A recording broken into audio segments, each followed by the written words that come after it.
नमस्कार, मैं रूपा रजक सदीनामा की ओर से आ गई हूँ लेकर दिनांक 11 जनवरी 2024 का संपादकीय लेकर, जिसका शीर्षक है विपक्षी दलों में खलबली के खतरनाक संकेत, जिसे लिखा है हमारे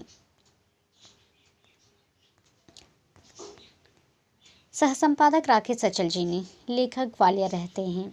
आज का हमारा विषय विपक्षी नेताओं को लेकर है जिनमें खलबली मची।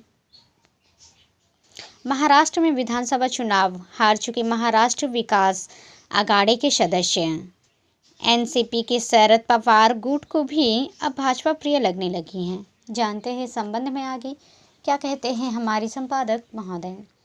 भारत में लोकतंत्र खतरे में हो या ना हो, लेकिन तमाम विपक्षी दल जरूर खतरे में नजर आ रहे हैं। अनेक क्षेत्रीय दल अब सत्तारूढ़ भाजपा से मोर्चा लेने के बजाय उसके शरण में जाने के लिए ललायत दिखाई दे रहे हैं। भारत के दो दलीय लोकतंत्र के लिए एक तरह से ये ठीक भी है और नहीं भी, लेकिन होने को कौन टाल सकता है। पिछले महीने महाराष्ट्र हरियाणा विधानसभा में पराजय के बाद इंडिया गठबंधन के अनेक सहयोगी दल दिल्ली विधानसभा के चुनाव के समय अपनी अपनी ढपती बजाकर अपना अपना राग सुनाने लगे। दिल्ली में शुरुआत आम आदमी पार्टी ने की। आम आदमी पार्टी ने इंडिया गठबंधन से कांग्रेस को अलग करने की कोशिश की। आम आदमी पार्टी दिल्ली में कांग्रेस के साथ चुनाव लड़ने की राजी नहीं थे। कांग्रेस ने जब पूर्व मुख्यमंत्री अरविंद केजरीवाल के खिलाफ कांग्रेस के वरिष्ठ नेता और पूर्व मुख्यमंत्री शीला दीक्षित के पुत्र को उतारा, तो आम आदमी पार्टी बिदक गई। उसने कांग्रेस को ही भाजपा की बी टीम कह दिया। महाराष्ट्र में विधानसभा चुनाव हार चुके महाराष्ट्र विकास आघाड़ी के सदस्य एनसीपी के शरद पवार गुट को भी अब भाजपा प्रिय लगने लगी। महाराष्ट्र के दिग्गज शरद पवार का ये आखिरी चुनाव था। वे अब ये नहीं कहते थकते कि संघ जैसा कोई नहीं। संघ ने ही भाजपा को प्रचंड विजय दिलाई।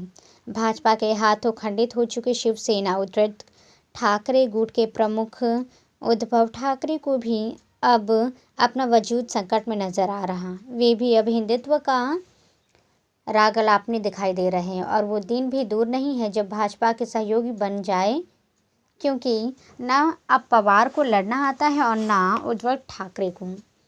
ये केवल परास्त ही नहीं बल्कि हिम्मत हार चुके योद्धा बनकर रह गए।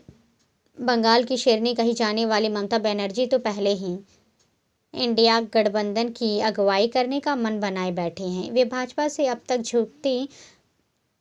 जूझती हैं, लेकिन अब उन्हें भी कांग्रेस से भय लगने लगा है। ममता को पता है कि भाजपा से पंगा लेने की ताकत इंडिया गठबंधन में यदि किसी में है तो वो सिर्फ कांग्रेस है, और कोई कांग्रेस की जगह नहीं ले सकता। लेकिन चूंकि वे पुराने कांग्रेसी हैं, अभी भी उनके साथ कांग्रेस का पुछल्ला जुड़ा हुआ है, इसलिए उन्हें लगता है कि शायद गठबंधन के दूसरे सहयोगी उनका नेतृत्व स्वीकार कर लेगा। इंडिया गठबंधन के सबसे बड़े दलों में से एक समाजवादी पार्टी ने विधानसभा उपचुनावों में कांग्रेस से अलग रहकर चुनाव लड़ना शुरू किया और चुनाव लड़कर देख लिया है। महाराष्ट्र विधानसभा चुनावों में भी समाजवादी दल सुप्रीमो अखिलेश की अपनी ढपली और अपना राग सुनाई दिया। समाजवादी दल की महत्वाकांक्षा ममता बनर्जी जैसी नहीं। अखिलेश उत्तर प्रदेश से बाहर नहीं निकलना चाहते। उन्हें इंडिया गठबंधन के नेतृत्व की ललक भी नहीं, क्योंकि वे जानते हैं कि उनका और उनके दल का कद कांग्रेस जैसा नहीं। फिर भी उनके मन में भय है। वे भाजपा से मोर्चा तो लेकिन उनका आत्मविश्वास भी हिला हुआ है। बिहार का राष्ट्रीय जनता दल कांग्रेस का अखंड सहयोगी रहा है, लेकिन बिहार विधानसभा चुनाव से ठीक पहले वहां भी असंतोष के सुर सुनाई दे रहे हैं। राजद के सुप्रीमो लालू प्रसाद यादव अब बूढ़े हो चुके हैं। उनके उत्तराधिकारी तेजस्वी यादव ठसक में हैं, लेकिन वे कांग्रेस के खिलाफ बागी नहीं हुए। उन्हें पता है कि वे बिहार को अकेले दम पर न जीत सकते हैं। और न भाजपा को सत्ता में आने से रोक सकते हैं, इसलिए वे अपनी अभी कांग्रेस के खिलाफ मुखर नहीं हुए, लेकिन दल के और अपने वजूद की फिक्र उन्हें भी खाई जा रही हैं। जम्मू कश्मीर के विधानसभा चुनावों के बाद नेशनल कॉन्फ्रेंस के नेता और मुख्यमंत्री उमर अब्दुल्ला के स्वर भी कांग्रेस को लेकर तल्ख हो रही हैं। वे भी कहने लगे हैं कि इंडिया गठबंधन का न तो कोई एजेंडा और न कोई नेता। दरअसल अब्दुल्ला का काम निकल चुका है। वे भी भाजपा से पंगा लेने की बजाय हिकमत आमली से 5 साल मुख्यमंत्री बने रहना चाहते हैं।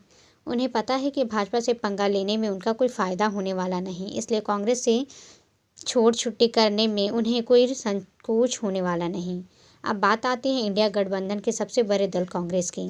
कांग्रेस के साथ सबसे बड़ी ताकत उनकी अपनी विरासत, विचारधारा, संख्या बल है। कांग्रेस के सामने देश की राजनीति में पहचान का कोई संकट नहीं है। देश की राजनीति को कांग्रेस विहीन बनाने का भाजपा का अभियान 10 साल में कामयाब नहीं हो सका, बल्कि पिछले 10 साल में कांग्रेस की ताकत और स्वीकार्यता बढ़ी ज़रूर है। कांग्रेस ने पिछले आम चुनाव से पहले देश में 2 बड़ी जनसंपर्क यात्राएं निकालकर अपनी स्वीकार्यता को प्रमाणित भी किया है। कांग्रेस पर एक परिवार के नेतृत्व का गंभीर और वास्तविक आरोप ज़रूर लगता है, लेकिन भाजपा के खिलाफ केवल कांग्रेस ही नहीं है जो हर खतरे का सामना करने को मैदान में खड़े हैं। कांग्रेस अब आम आदमी पार्टी की तरह भाजपा की भी टीम नहीं है। कांग्रेस ने ईडी और सीबीआई के सामने भी हथियार नहीं डाले। कांग्रेस ने बड़े पैमाने पर कांग्रेसियों के भाजपा में शामिल होने के बाद भी हिम्मत नहीं हारी। कांग्रेस ही है जो अंतर्राष्ट्रीय मंचों पर सत्तारूढ़ भाजपा और प्रधानमंत्री मोदी को कटघरे में खड़ा करती है। कांग्रेस ही है जिसका भूत भाजपा की टीम और मोदी जी के सर पर 24 घंटे सवार रहता है। कुल जमा बात यह है कि इंडिया गठबंधन बिखरता है तो खूब बिखर जाए। इस गठबंधन के बिखरने से देश की तमाम क्षेत्रीय पार्टियों का वजूद खतरे में पड़ जाएगा, लेकिन कांग्रेस का कुछ बिगड़ने वाला नहीं। कांग्रेस का जितना नुकसान होना था वो पिछले 10 साल हो चुका है।